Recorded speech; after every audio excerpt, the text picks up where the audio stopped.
writing is the engine that drives it all, and then there are these other things that you have to do in this day and age. I'm sure for you that's like what social media is. Yes. But like it's actually the doing the thing that you That's what I love the most. But it's wild. I mean, all of the other things now take up more time yes than the thing I like to do, and I'm really trying to figure out how to just do the thing I love to do. But it's such a difficult balance. no I've thought about that a lot. Like the reward for succeeding at your craft should not be that you don't have time to do the craft anymore. Exactly. But that's how it goes. Yeah. Ugh.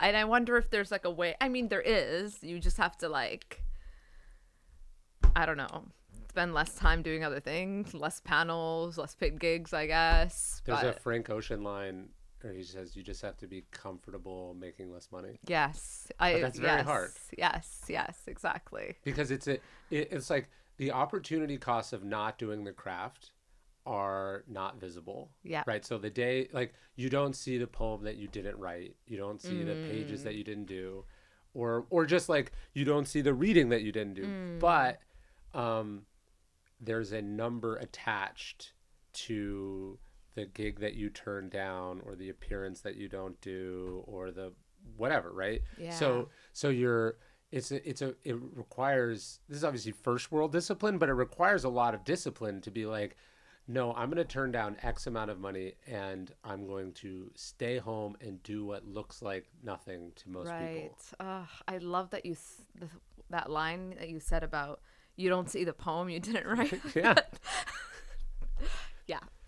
Right. It's true. And you don't see it day to day, but I think you do see it piling up. Yeah. And I think it's complicated too, because like, even though like me and you we've had so much success, I don't know, I still struggle with the fact that there isn't security in being an artist. Yeah, for sure. And so I'm like, okay, well, let me just do all the paid things while I'm still getting them. Yes. Yeah.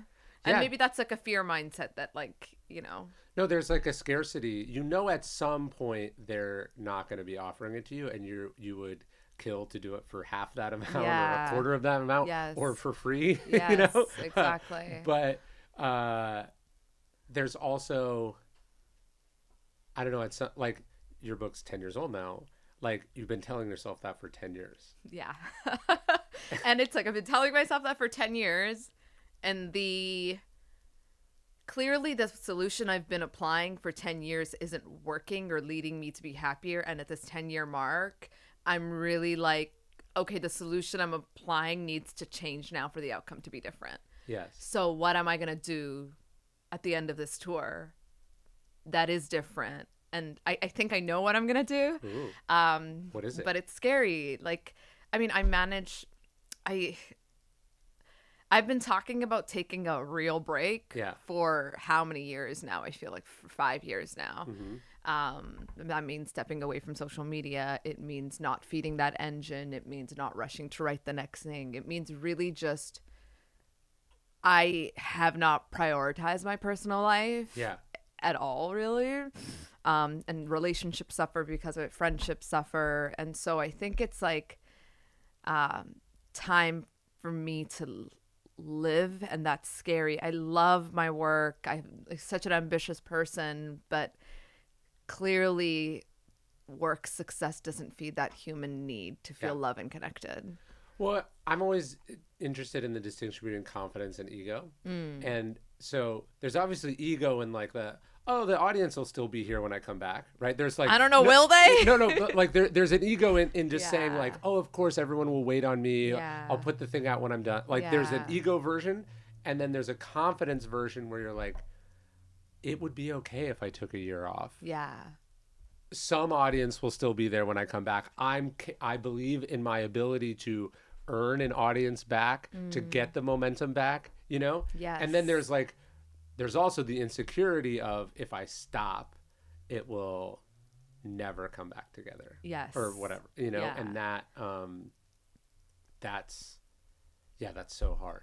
The last, I relate to the last two with the confidence and, that it might not come back. But then I think that, and I sit with that fear, and then I'm like, it might not, but what's the alternative? Me just continuing to live and work the way that I have been, and then what's going to change if I've been saying that it isn't working.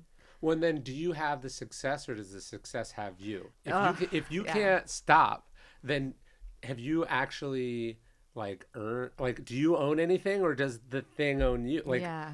that there's something sad about that. Like, if it is true that you couldn't stop and take a year off or slow down or do it differently because it would all fall apart, and that may be true as I think about it, but that's like not so impressive then, is it? That like you're chained to it for the rest of your life. Exactly. That's not true success to me then. No. Yeah.